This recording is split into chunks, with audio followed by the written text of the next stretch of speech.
சீமான் அவர்கள் பேசியிருக்காரு. ஒன்று அவர் திராவிட ஒரு கண்ணு, தமிழ் தேசிய ஒரு கண்ணுன்ற விஜய் சொல்கிறதுனால இவர் என்ன சொல்கிறாருன்னா, ஒன்று இங்கே கால வை, ஒன்று இங்கே கால வை, ரெண்டுலேயும் காலை வச்சின்னா நடு ரோட்டில் வச்சின்னா நடு ரோட்டில் லாரி அடித்து செத்து போயிடுன்றது. இதெல்லாம் ஒரு அரசியல் கட்சி, ஒரு தலைமை, ஒரு பேச்சாளர் இருக்க வேணா ஒருத்தன் லூசு பயில பேசிட்டு போய்ட்டு ஒரு கட்சியை இப்போ ஒன்று கடந்து போயிடலாம்.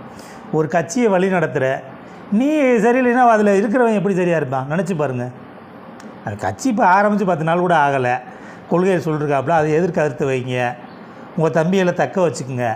அதில் நீங்கள் போகிற போக்கில் விஜய் லாரியில் அடித்து தான் சாவணும்னு நினச்சாங்கன்னா அப்புறம் அவங்க ரசிகர் நீங்கள் ஏதாச்சும் என்ன லாரின்னா விஜய் மாத்திரம்தான் அடிக்குமா? ஏன் உங்களெல்லாம் ஏற்றாத லாரி?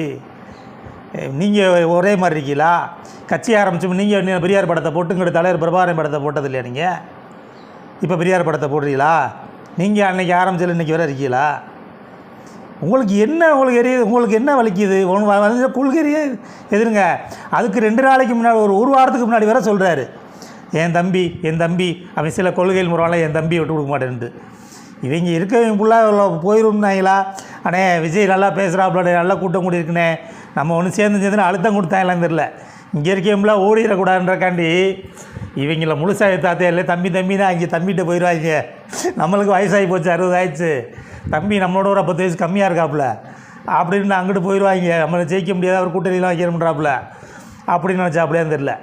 இப்படி போகிற போக்கில் கருத்தியல் ரீதியாக அது முதல்ல 6 மாதம் 1 வருஷத்துக்கு முன்னாடி கூட அரசியல் வேலை மாற்றி பேசினா கூட சரி, ஏதோ அன்றைக்கி வேலை பேசுகிறேன். ஒரு வாரத்துக்கு முன்னாடி என் தம்பின்னு சொன்னவர் இப்போ தன்னனாக இருந்தாலும் தம்பியாக இருந்தாலும் அப்படின்ற மாதிரி சொல்லி என்னோடய கொள்கைக்கு எதிராக தாயே தகப்பன வந்தாலும் கொள்கை, நீங்கள் எந்த கொள்கையை உறுதியாக கடைப்பிடிச்சிருக்கீங்க? எதில் நீங்கள் சரியாக இருந்திருக்கீங்க சொல்லுங்கள். நீங்கள் என்ன விஷயத்தில் ஒழுக்கமாக இருந்திருக்கீங்களா? மதுவில் பிரித்து மதியில் நீங்கள் குடிக்காமல் இருந்திருக்கீங்களா? சும்மா குடிச்சு புட்டு போகிற வழியில் மேடையில் பேசிட்டு போகாதீங்க. மற்ற கட்சியெல்லாம் அங்கே ரசிகராக வந்தாங்க குடிச்சிட்டு வருவாங்க. இவ்வளோ நீங்கள் உங்கள் தம்பிகள் ஒழுங்காக இருக்காங்க, அண்ணே மாதிரி நீங்கள் ஒழுங்காக இருக்கணும்ல. நீங்கள் ஒழுங்காக இருந்தீங்கன்னா அப்புறம் சில தம்பியும் கெட்டு தானே போவாங்க. நீங்கள் இருங்க. நாள் அடித்த போதையில் முதலாம் மதியம் குடிச்சிட்டு சாயந்தரம் மேடையில் பேசுவார். இப்போ சாயந்தரமே மேடைக்கே தண்ணி அடிச்சுட்டு தான் போகிறாருன்னு தெரியல. அவரோட பேச்சே அப்படி தான் தெரியுது, குடிச்சிட்டு பேசுகிற மாதிரி தான் நல்லா தெரியுது. ஏன்னா இப்படி இருந்தால் யாருமே அரசியலில் இருக்கிறவங்க ஒருத்தர் கட்சி தலைமை லாரி அடித்து சாகணும்ட்டு இப்போ எங்கனையாவது யதார்த்தமாக லாரி அடிச்சிச்சுன்னா கூட உங்களை தூக்கி உள்ள வைக்க போகிறாங்க. அதே நடக்க போகுது. இந்த ரசிகர்களும் உங்கள்கிட்ட வர